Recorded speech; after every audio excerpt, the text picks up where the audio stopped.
Salam, hər vaxtınız xeyir olsun. Astem Akademiyada hər birinizi salamlayıram. Mənim adım Yadullah Dadaşovdur. Mən Veysel Oğlu şirkətlərdə, Oba Market tərəfdə Helpdesk Team Lead çalışıram. Bir çox kurslarda, sertifikasiyalarda iştirak eləmişəm. Bugünkü bizim birinci dərsimiz CompTIA A+-ın tanışlığı olacaq, introduction yəni olacaq, nələrə aiddir, mən onu sizə göstərim. Dərs nədən ibarət olacaq kursumuz? Kompüter avadanlığı, hardware tərəfi, qabaqcıl kompüter avadanlığı, yəni Advanced Computer Hardware. Kompüterin sazlanması, yəni əməliyyat sisteminin qurulması, hissəciklərin qurulması, şəbəkə virtualizasiyası və bu texnologiyaları, mobil cihazlar, printerlər və avadanlıqlarda baş verən nasazlıqların aradan qaldırılması. Birinci başlayaq kompüterin ayrılmaz bir hissəsi olan ana platadan danışmaq istəyirəm. Ana plata nədir və nə cür olur? Ana plata kompüterin bütün hissəsini birləşdirən tək bir platformadır. Onun şəklini də göstərim mən.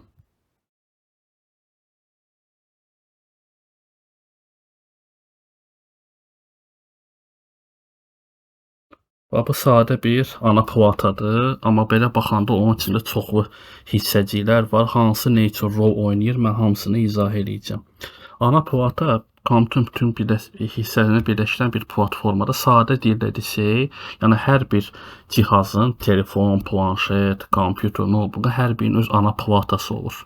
Yəni o olmasa, yəni heç bir element işləməyəcək, yəni aktiv olmayacaq. Ana platanın özünün də öz rolu olduğu kimi cihazlarının da ona qoşulan avadanlıqlarda hərəsinin öz rolu var. RAM ayrı rol oynayır, BIOS ayrı rol oynayır, video kartı ayrı bir rol oynayır. Və ana plata nə üçündür? Ana plata kompüterin bütün elementlərini məlumat mübadiləsiyə təmin edir. Yəni ora qoşulan avadanlıqlar hamısı hərəsinin öz rolu olduğu kimi məlumat mübadiləsi kimi təmin edir. Yəni belə deyək, matbuata olmayanda ona matbuata deyirlər, ana plata deyirlər. Kimə necə rahatdır, motherboard deyən də var. Həm iş gərginliyini, həm sistem axını, həm məlumat mübadiləsini rol oynayandır. Və həmçinin də hər bir kompüterin giriş-çıxış qurğuları olur. Giriş-çıxış qurğuları nədir? Məsəl üçün, giriş qurğuları bizdə nə deyilir? Klaviatura, mışqa, modem, kamera, skaner və digər periferik cihazlar. Çıxış avadanlıqları isə səs, nastroyni dinamik deyirlər də ona. Portable dinamiklər gedir, monitor gedir. Çünki orada kompüter içindən görüntünü verir, hansısa bir rol oynayır. Amma digər elementlər isə kompüter taxıldığı üçün, siz iş gördüyünüz üçün onlara giriş qurğuları deyilir. Sistem parametrləri, yəni ana platanın kompüterin sistem parametri BIOS və yaxud UEFI-da yerləşən proqram təminatı ilə hamısı bir-biri ilə bağlıdır. Məlumat axınına, RAM və digər detallar da cavabdehliyi daşıyır. Ana platada müxtəlif komponentləri birləşdirmək üçün orada gördüyümüz kimi baş şəkildə mis izlər də oldu. Görürsünüz, bax tranzistorlar var burada, xırda elementlər var burada, portlarımız var bizim, slotlarımız var. Hərəsinin öz rolu var. PCI yuvalarımız var bizim, cənub körpümüz var. Bax şəkildə mən sizə göstərim bircə dəqiqə. Hərəsinin öz rolu nə üçündür? Bu hissədə mərkəzi prosesor, yəni CPU deyirlər, prosesor. Bu həmən prosesor burada olur. Bu olmadı. Bu elə ki, ana platanın, kompüterin ürəyidir. Yəni bütün əməliyyatlar bunun üzərindən getdiyi üçün, yəni bu olmasa siz heç bir əməliyyat görə bilməyəcəksiniz. Gördüyünüz kimi bu slotlar, buna RAM slotları deyirlər. RAM-lar da müxtəlif olur. SDRAM var, DRAM var, DDR1 var, DDR2, 3, 4, artıq yeni nəsillərdə 5-ci də çıxıb deyə. Ana plataya fərqi var. Bu gördüyümüz yerlər bizim PCI slotlardır. Bura biz nə taxa bilərik? Bura biz video karta, o vaxtda dialog modemlər var idi. Və yaxud da sizin səs kartınız işləmirsə, siz əlavə olaraq bura əlavə sound kart deyirlər. Onu da ala bilərsiniz. Bizim IDE konnektorlarımız var. IDE konnektorlar nə üçündür? Köhnə kompüterlərdə o vaxtda SATA yerləri yox idi.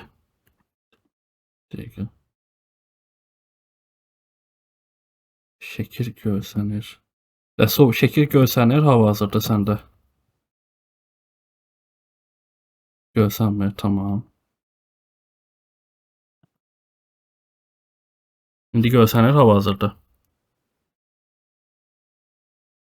Hə. Bu bizim standart olan bir ana platamızdır və hərəsinin öz rolu var. Mən onun barədə danışmaq istəyirəm.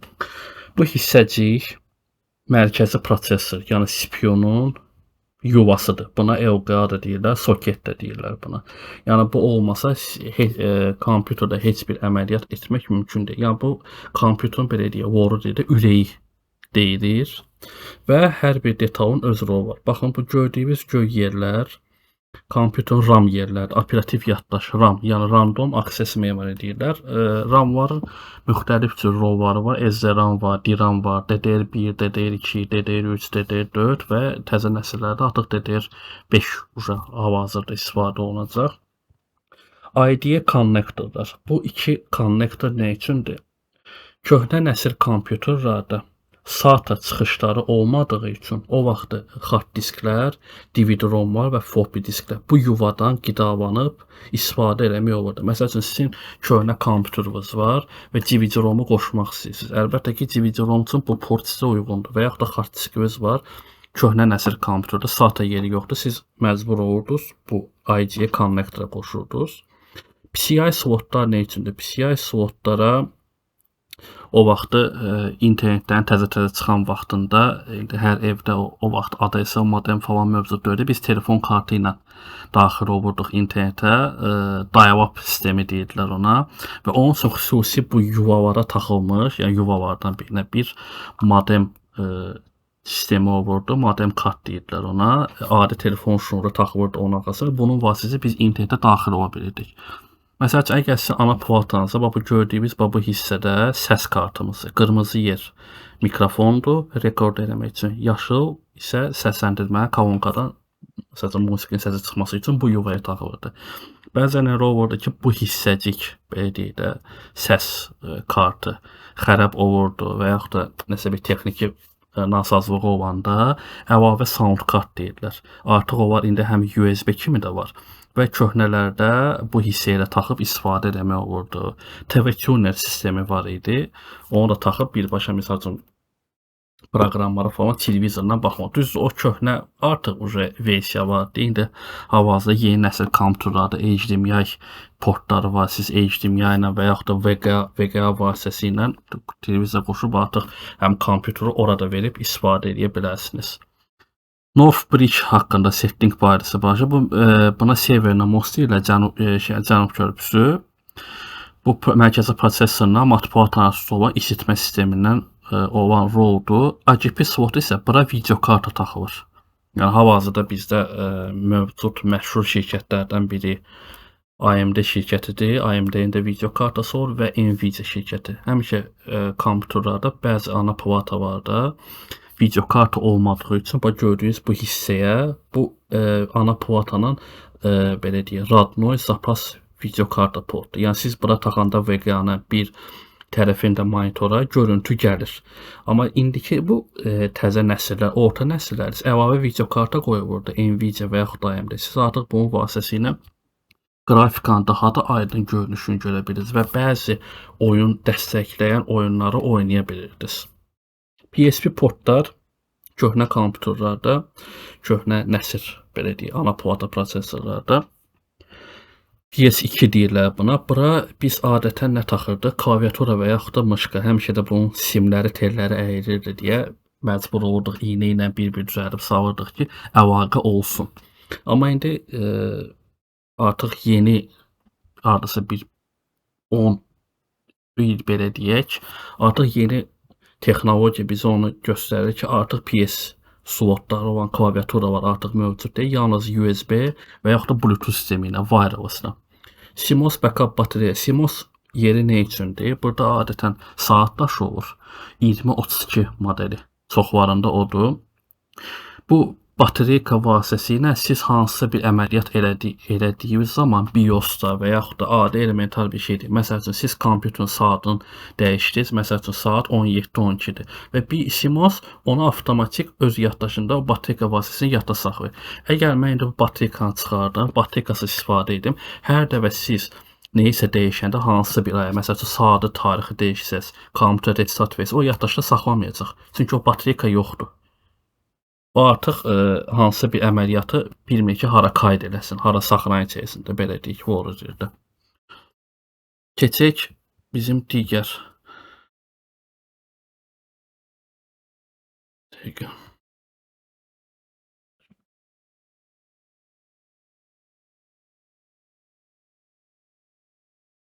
Keçək yenə də bizim prezentasiyamızda bir balaca mən anakart barəsində danışdıq və bu materinkanı sizə göstərdim. Baxın, gördüyünüz ana platada mərkəzin prosesoru belə formada olur. Bu şəkildə olan nümunə EUGA 775 CPU ailəsinə nəsil olan bir port. Yəni siz mərkəzi prosesoru bura salırız. Burada xırda balaca xırda iynəciklər var. Həmən o prosesor onun üstünə oturulur və burada dəmir qapağı var. Siz dəmir qapağı bağlananda o iynəciklər orada xırda yerlər var. Ona deyən kimi başlayır əlaqə yaratmağa. Yəni prosesor başlayır işləməyə. Əgər hər hansısa bir burada zədə və yaxud da əzilmə olsa, sizin prosesorunuz işləməyəcək. Yəni əməliyyat sistemindən siz istifadə edə bilməyəcəksiniz. EUGA 775 nəslinə bir çox prosesorlar aiddir. Məsəl üçün köhnə kompüterə Celeron, Core 2, Core Extreme, Pentium 4. Yəni mən sizə danışıram Windows XP-in vaxtından, hansı ki bu nəsil, bu EUGA soketi onları dəstəkləyirdi. Lakin artıq zaman dəyişə-dəyişə, texnologiya dəyişə-dəyişə artıq ana platalar da başladı dəyişməyə, soketlər də və prosesorlar da başladı dəyişməyə. EUGA 1150 portuna gördüyünüz kimi bu prosesorlar artıq daxildir. Mən biraz böyüdüm bunu sizin üçün. Core i9, Core i5, Core i bu artıq yeni və müasir nəsillərdən aiddir.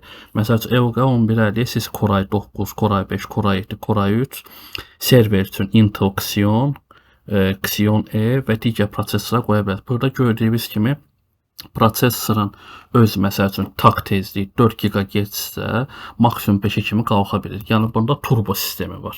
Yəni məsəl üçün siz bir neçə dənə kompüterdə əməliyyat eləyəndə artıq CPU çatdırmayanda CPU özündən əlavə məsəl üçün 4 GHz tam işləyir. Məsələn siz 10 dənə Chrome açmısınız, nə bilim 12 dənə bir video atsanız, əlbəttə ki orada nüvə başlayır işləməyə və hər elementin, hər bir əməliyyatın öz tezliyi var.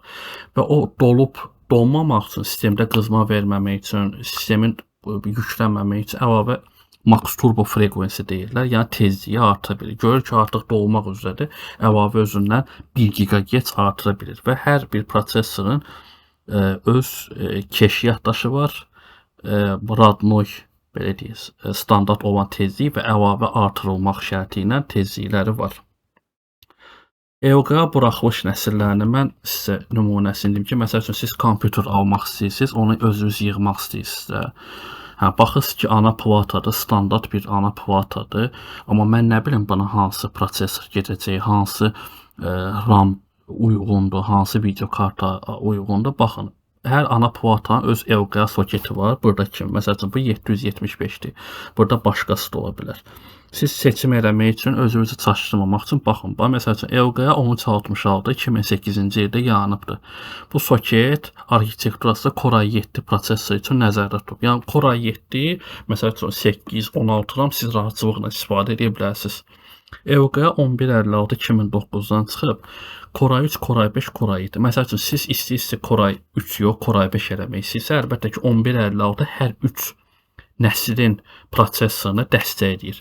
EUGA 1155 Intel Core-un, yəni i3, i5-in ikinci və üçüncü nəslini dəstəkləyir. Yəni bu bir balaca artıq demək olar ki, güclü kompüterlər üçün nəzərdə tutulmayıb. EUGA 1150 2013 4-cü, 5-ci nəsil prosesor HP və Broadwell üçün nəzərdə tutulmuşdur. Yəni belə deyim ki, sizə yoldaşlar, hər bir prosesorun özünə görə nəsil var. Məsəl üçün Core i3 5-ci nəsil, 3-cü nəsil, 9-cu nəsil, 11-ci. Hal-hazırda bizdə standart olan bu dəqiqə ən çox belə ofislərdə istifadə olunan PC-lərdən mən yan söhbət edirəm, notebooklardan yox. Core i5 12-ci nəsildir, 13-cü nəsildə artıq çıxır. Nəsil nə qədər çox olsa, siz hər hansısa bir proqramı donmadan rahat istifadə edə bilərsiniz. Çünki indiki müasir proqramlar nə qədər yeniləndikcə prosesorun artımı o qədər də tələb olunur. Məsəl üçün belə deyək, AutoCAD bildiyiniz kimi memarlıq proqramıdır. O məsəl üçün 4 RAM-dan işləyəndə artıq donmalar baş verəcək. Ona minimal, yəni şirkətin verdiyi o requirements deyirlər, tələblər odur ki, mənim proqramım məsəl üçün 8-16 RAM arası ilə işləməlidir və məsəl üçün 12-ci, 13-cü, 9-cu nəsillə olmalı ki, çünki siz orada hər hansı bir əməliyyat eləyəndə, hər hansı bir AutoCAD-da bir iş görəndə, orada tezlik və tab gücü çox tələb olunur. Çünki proqramın interfeysi, onun içində modul var.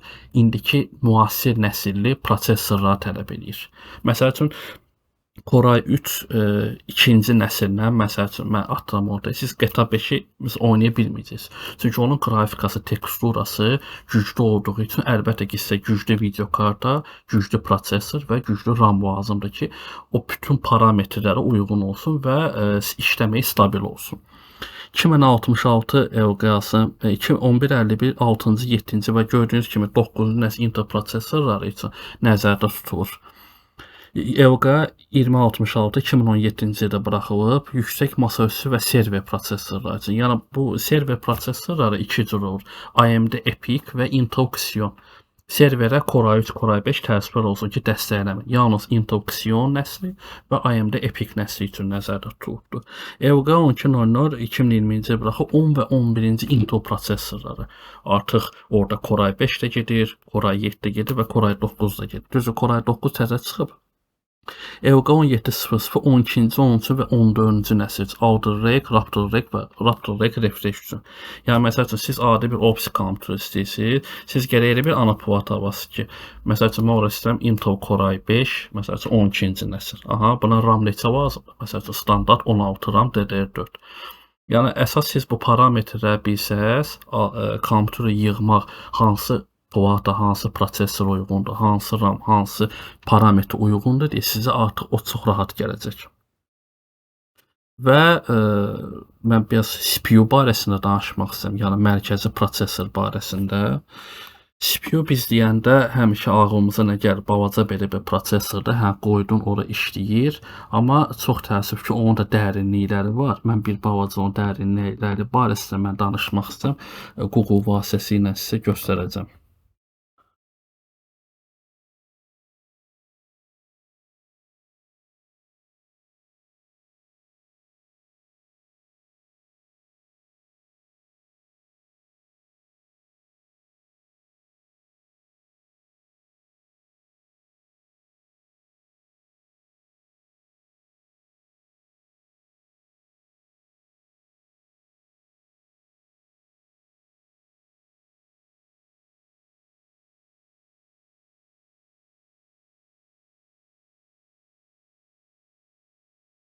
Rəsul, şəkili görə bilsən də yəqin ki. Aha. Biz həmişə CPU-nu görəndə, biz həmişə necə görürük? Hə, balaca bir CPU-dur, hə, kompüter taxıl var. Məsəl üçün, bu neçədir? Koray 5, Koray 9-dur bu da, 14-cü nəsildir. Hə, biz elə bilirik ki, hə, adi prosesor taxıldı, kompüter. Amma xeyr, əslində elə deyil. CPU-nun öz daxili arxitekturası var və içinə baxanda orada çox rollar oynayır. Biraz CPU barəsində danışmaq istəyirəm. CPU nədir? Yəni CPU-nun mənası Central Power Unit gedir, mərkəzi prosesor deyirlər. Kompüterin yəni əsas olan bir çiplərindəndir. Proqramların əmrini yerinə yetirir. Yəni siz nə işlər görürsünüzsə, həmin məlumatları emal edir və müxtəlif qurğularda idarə edir. Yəni orada hard diskdir, RAM-dır, videokartadır və digərlər. Həm də CPU-ya kompüterin beyni deyirlər. Çünki əsas hesablama əməliyyatlarını və sistemin hissələrini işə nəzarət edir, həm də aparır. CPU-nun əsas komponentlərindən danışım. Burada birincisi gəlir AU. Gəl o mən sənə şəklini göstərim. AU nədir və nə rol oynayır? Bax, bu bizim kvadrata elə ki, təsəvvür ki, prosesordur və onun içə nəyə aiddir? AU nədir? Arithmetic və Logic Unit. ALU riyazi və məntiqli əməliyyatları yerinə yetirmək üçün prosesorun bir elementidir. Sonra bizdə var CPU.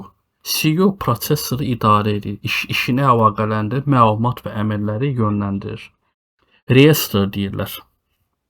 Bir dəqiqə o şəkili tapım mən sənə. Kontrol, registr. Reestr. Emal zamanı məlumatda əmrlərini müvəqqəti yaddaş saxladığı hüceyrədir. Yəni sən nə əməliyyatlar edirsənsə, əlbəttə ki, CPU onları emal edir və registr də onları müvəqqəti yadda saxlayır. Cache yaddaşı da bizdə var. Cache yaddaş da, yəni L1, L2, L3 nəslinə aiddir. Bax gördüyün kimi cache memory. Tez-tez istifadə olunan və məlumatları saxlayan sürətli yaddaş deyirlər ona, daha tez çıxışı təmin edir. Yəni nə görürsənsə əməliyyatda. Prosesorun iş prinsipi orada o kodlaşdırma deyirlər də 0011 00 yəqin görmüsən onu. O əmrləri yerinə yetirməyə əsaslıdır. Bu əmrlər adətən toplamadır, vurmadır, müqayisədir, məlumatların ötürülməsi ilə bağlı daxildir. Və CPU-nun əlavə xüsusiyyətlərini mən demək istəyirəm. Məsələn, bu bizim CPU-dur. Bu taxıldı bura, amma indi bir şey də var ki, CPU-nun içində öz parametrləri var. Birincisi saat tezliyidir. Saat tezliyi, ona biz clock deyirik. CPU clock var, şəklini göstərim mən sizə. Gördüyünüz kimi bu prosesorun saatla işləmək tezliyidir. Məsəl üçün, tutalım ki, prosesorun öz tak gücü 6 Hz-dir, artıq yükləndə 25 Hz göstərirdi. O hər dəqiqə, hər saniyə neçə dənə əməliyyat edirsə, hamısını ölçür. Yəni, doğru dildə deyək, clock prosesorun gigahertz gücü saatdan ölçür. Prosesor saniyədə neçə əməliyyat yerinə yetirə bilirsə, hamısını göstərir. Tezlik, məsəl üçün, nə qədər yüksəkdirsə, CPU o qədər sürətli işləyir. Məsəl üçün, bu mənim kompüterimdir. Mən burada task manager açıram. Burada gördüyün kimi, bax, bu mənim prosesorumdur. Core i5, Ultra 5-də 12-ci nəsildir. Bax, görürsən 1,30 GHz bunun bazı sürətdir. Amma sürət, görürsən 2,39 olur, 2,58 olur və faizlə işləyir. Məsəl üçün, mən götürüm burada bir dənə də əlavə bir Chrome açım. Və artıq biz görəcəyik ki, bu artıq düşür, qalxır. Bu o deməkdir. Daha sonra isə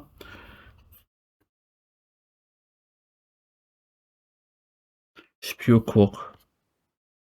Yəni, adi bir şey görsə puls generator. O hamısının siqnalları sinxronizasiya ki, siz nə qədər iş görürsünüz, hansısa bir proses açanda hamısını clockla hesab verir. CPU-nun arxitekturası barəsində mən bir balaca danışmaq istəyirəm. Yəni, məsəl üçün, biz tutalım ki, kompüterimiz var, amma bilmirik ki, buna hansı əməliyyat sistemi yazaq. Məsəl üçün, kompüterin RAM-ı 3 GB-dırsa, arxitekturanı göstərim.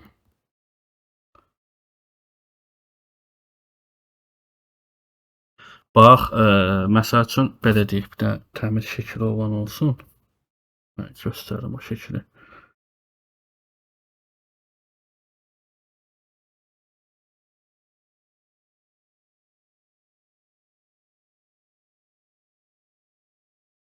Tamam, belə deyim. 32 bitlə 64 bitin fərqini, bax, məsəl üçün, belə deyək də, sizin kompüteriniz var, RAM-ı 4 GB-dır. Siz buna əlbəttə ki, 64 bitlik əməliyyat sistemi yazmalısınız. Əgər RAM, doğru dildə belə deyək, tutalım ki, siz Windows əməliyyat sistemi yazmaq istəyirsinizsə, birinci siz kompüter RAM-ına və tezlik gücünə baxmalısınız. Məsəl üçün, kompüter RAM-ı 2-dirsə, əlbəttə ki, buna 32 bit, yəni x86 siz yazmalısınız.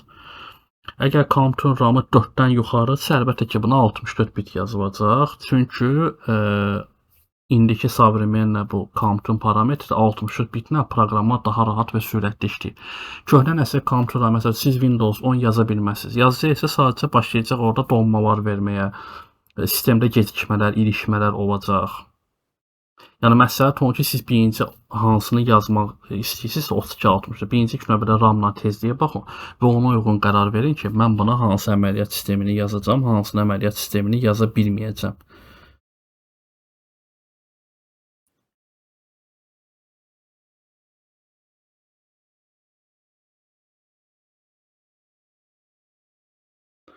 Prosesorlar barəsində danışdıq.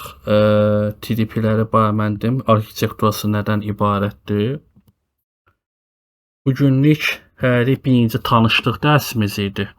İnşallah ikinci dərsimiz sabah yenə də olacaq. Sabah artıq bir BIOS və UEFI barəsində danışacağıq. BIOS-da neçə cür növ olur, BIOS-a nə daxildir, nələr eləmək olur, nələr eləmək olmur. Sabahları ikinci dərsimizdə hamınızı gözləyirəm inşallah. Kimin vaxtı yoxsa YouTube vasitəsilə də baxa bilər. Bu sadəcə o birinci tanışlıq dərsi idi ki, kompüterin iç daxili nədən ibarətdir. Amma yəni təkcə ana platana iş qurtarmır. Bunun digər hissələri də var. RAM-dır, SSD-dir, hard diskdir, DVD-ROM-dur, periferiya qurğulardır. Onları da biz yavaş-yavaş keçəcəyik. Bu sadəcə birinci dərsimiz bizim qısa olacaq deyə tanışlıq idi. İnşallah ikinci dərsimiz artıq BIOS olacaq. Üçüncü dərsimizdə də sabah mən çalışacağam 2 dərsi birdən birləşdirim. Həm kompüterin artıq hard disk tərəflərində optik cihazlar barəsində, maqnetik cihazlar barəsində danışım. İnşallah sabah görüşmək ümidi ilə hər kəsə təşəkkür edirəm, minnətdaram, sağ olun.